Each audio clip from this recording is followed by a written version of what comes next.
अस्सलाम वालेकुम friends, welcome to the series of intelligent programme preparation tutorials. और आज का जो हमारा टॉपिक है वो है ऑपरेशन ऑन सेट।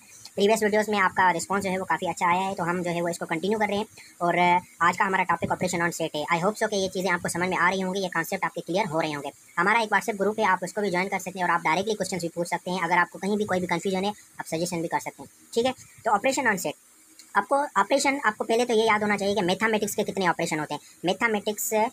मैथमेटिक्स में 4 ऑपरेशन होते हैं। ठीक है, मैं किसको डिफाइन कर रहा हूँ, मैं ऑपरेशन को डिफाइन करता हूँ। मैथमेटिक्स के 4 ऑपरेशन होते हैं। कौन कौन से? Plus, minus, division and multiplication. ठीक है, ये 4 ऑपरेशन होते हैं मैथमेटिक्स के। ठीक है, लेकिन अब हम बात कर रहे हैं ऑपरेशन ऑन सेट। सेट पे कौन कौन से ऑपरेशन अप्लाई होते हैं। सबसे पहले बात आ जाती है यूनियन की। आपने पढ़ा हुआ होगा, लेकिन थोड़ा इसको हम रिवाइज कर लेते हैं। ठीक है ना, यूनियन का मतलब क्या होता है? यूनियन का मतलब होता है मेलाप। ठीक है ना, मेलाप यानी कि कॉम्बिनेशन। ठीक है, ये सिमिलर होता है एडिशन के। ठीक है ना, अब यहाँ पर हम यूनियन में हमारे पास क्या होते हैं कि हमारे पास 2 सेट होते हैं। ठीक है, 1 और 2। आई एम सपोजिंग 1 और 2 एक सेट हो गया, और बी है हमारे पास फॉर सपोज के 3। ठीक है, तो अब इनकी यूनियन कैसे करेंगे हम? इनकी ए यूनियन बी इस तरह से रिप्रेजेंट होगी, और इसको हम कंबाइन करेंगे इन दोनों सेटों को। लेकिन उसका तरीका ये है कि आपको कॉम्बिनेशन इन दोनों का करना है, लेकिन सीरीज के हिसाब से करना है। आपको सीरीज को डिस्टर्ब नहीं करना, जैसे 1 2 3 आप 3 to 1 नहीं कर सकते। This is the union, simple concept of the union. अब आ जाते हैं इंटरसेक्शन पे। ठीक है ना, इंटरसेक्शन में जब बात आती है तो इंटरसेक्शन में बात होती है सिमिलैरिटी की। ठीक है, इंटरसेक्शन में किसकी बात होती है? सिमिलैरिटी की बात आती है। अब यही सेट हम कंसीडर कर लेते हैं। ठीक है ना, ए सेट है हमारे पास ए, और बी सेट है हमारे पास बी सेट में एलिमेंट है 3। अब इनकी इंटरसेक्शन जब हम करने जाएंगे तो इसकी सिंबल है उल्टा यू, इसको ऐसे लिखा जा रहा है ए इंटरसेक्शन बी। अब देखिए इनमें क्या कोई एलिमेंट सिमिलर है? ए और बी में कोई भी एलिमेंट इनमें सिमिलर नहीं है। ठीक है ना, तो इसका मतलब क्या हो गया कि ए इंटरसेक्शन बी का आंसर क्या आएगा? Null set. इसको हम क्या कहते हैं? Null set. यानी कोई भी एलिमेंट है, अगर हम ए और बी पर इंटरसेक्शन का ऑपरेशन अप्लाई कर रहे हैं तो इन दोनों में कोई भी चीज़ सिमिलर नहीं है, कोई भी एलिमेंट सिमिलर नहीं है, तो उसका आंसर क्या आएगा? Null set. अगर फॉर सपोज मैं एक और सेट बना लेता हूँ सी।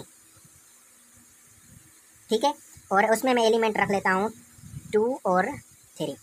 आ गई बात समझ में? उसमें एलिमेंट है 2 और 3। अब मेरे पास सवाल आ रहा है ए इंटरसेक्शन सी का। ए इंटरसेक्शन सी का अब मैं डायरेक्ट आपको ये करवाने जा रहा हूँ। ठीक है ना, ए और सी में हमने पता है कि इंटरसेक्शन में हमने क्या लिखना है? हमें सिमिलर एलिमेंट लिखने हैं। तो आप देखें, ए में 1 है लेकिन सी में नहीं है, ए में 2 है लेकिन सी में है, तो ये सिमिलर हो गया। ए में भी है सी में भी है, तो हम ये लिखेंगे। उसके अलावा 3 इसमें है सी में है लेकिन इसमें नहीं है, तो हम नहीं लिखेंगे। तो इसमें हम इंटरसेक्शन में क्या लिखते हैं? सिमिलर एलिमेंट्स हम लिखते हैं। इंटरसेक्शन का मतलब ये हो गया, सिमिलरिटी को हम क्या करेंगे? प्रोमोट करेंगे यहाँ पे। तो इंटरसेक्शन का मतलब ये होगा। आई होप सो कि ये आपको सिमिलरिटी और इंटरसेक्शन का कॉन्सेप्ट क्लियर हो गया होगा। ठीक है, अब हम आते हैं डिफरेंस पे। ठीक है ना, अब मैं दूसरे एग्जांपल लेने लगा हूँ। डिफरेंस का मतलब क्या होता है कि आपको काटना होता है। ठीक है, अब किस तरह से काटेंगे वो आप यहाँ पे देख लें। ए सेट है हमारे पास, फॉर सपोज ए में है ए बी सी, और इसी तरह से मेरे पास बी सेट है, और बी में जो एलिमेंट हैं वो क्या है? वो है फॉर सपोज के सी डी और ए। ठीक है ना, अभी ये सेट इन्होंने खुद से दिए हुए हैं, तो यहाँ पे हमें आर्डर से कोई भी लेना देना नहीं है। अब हमें कह रहा है कि इन पे ए माइनस बी का जो है वो आपने मालूम करना है। अब ए माइनस बी, अब डिफरेंस में क्या होता है कि पहले जो सेट आता है ना वो आपका मेन सेट है, उसमें से आपको बी सेट के एलिमेंट माइनस करने हैं।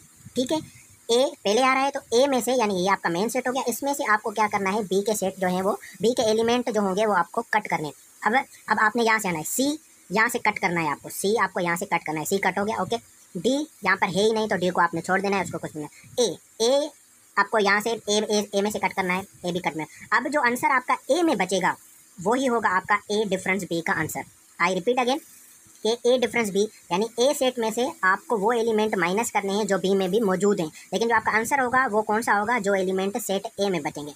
आई होप सो कि ये भी आपको क्लियर हो गया होगा। ठीक है, अब आ जाते हैं सिमेट्रिक डिफरेंस पे। ये स्टूडेंट को बहुत कंफ्यूज करता है। ठीक है ना, अब सिमेट्रिक डिफरेंस है यानी कि दोनों, अब पहले तो आपने डिफरेंस समझ लिया कि डिफरेंस में क्या होता है। ठीक है ना, अब मैं सिमेट्रिक डिफरेंस आपको समझाने जा रहा हूँ। फॉर सपोज ए हमारे पास एलिमेंट है 1 2 3 4, और बी हमारे पास सेट है 3 4 5। ठीक है, अब सिमेट्रिक डिफरेंस की ये ट्रायंगल जो है वो सिंबल होती है। अब आ जाएं सिमेट्रिक डिफरेंस में। ठीक है, अब सिमेट्रिक डिफरेंस में आपको क्या करना होता है कि डिफरेंस पहले आपने डिफरेंस करना होता है, लेकिन सिमेट्रिक का मतलब ये होता है कि दोनों में जो चीज़ें कॉमन है दोनों में जो चीज़ें कॉमन है वो आपने कट करनी है। जैसे 1 यहाँ पर है, यहाँ पर नहीं है, तो इसको आप कट नहीं करेंगे। 2 यहाँ पर है, यहाँ पर नहीं है, तो आप इसको क्या कर देंगे? छोड़ देंगे। 3 यहाँ पर है, यहाँ पर भी है, तो इसको आप क्या कर देंगे? कट कर देंगे। ओके, कट हो गया। 4 यहाँ पर भी है, यहाँ पर भी है, ये क्या हो गया? कट होगा। अब सिमेट्रिक में आपको क्या करना है कि अब दोनों में जो एलिमेंट बच गए हैं वो आपको लिखने हैं। सिमेट्रिक में क्या करना है? दोनों में जो एलिमेंट आपके बच गए हैं वो आपको लिखने हैं। यहाँ से बच रहा है 1 2 और 4 जो है वो कैंसिल हो गया और यहाँ से क्या बच रहा है 1 2 4 5। सिमेट्रिक का यही कॉन्सेप्ट होता है कि पहले तो आपने डिफरेंस करना है, यानी जो एलिमेंट है एक दूसरे में मौजूद हैं वो आपने कट करने हैं, बाकी जो बचेगा दोनों एलिमेंट में जो बचेगा वो आपको एक आंसर में आपको वही लिखना है। डिफरेंस में ये था कि जो आपका पहले सेट होगा, पहले सेट में जो आपके एलिमेंट बच जाएंगे after the cutting, after difference apply करने के बाद पहले सेट में जो एलिमेंट बचेंगे आपने सिर्फ वही लिखने। सिमेट्रिक डिफरेंस में ये होगा कि डिफरेंस करने के बाद दोनों सेटों में जो एलिमेंट बच जाएंगे वो आपको आंसर में लिखने होंगे। ठीक है, तो ये है ऑपरेशन ऑन अ सेट।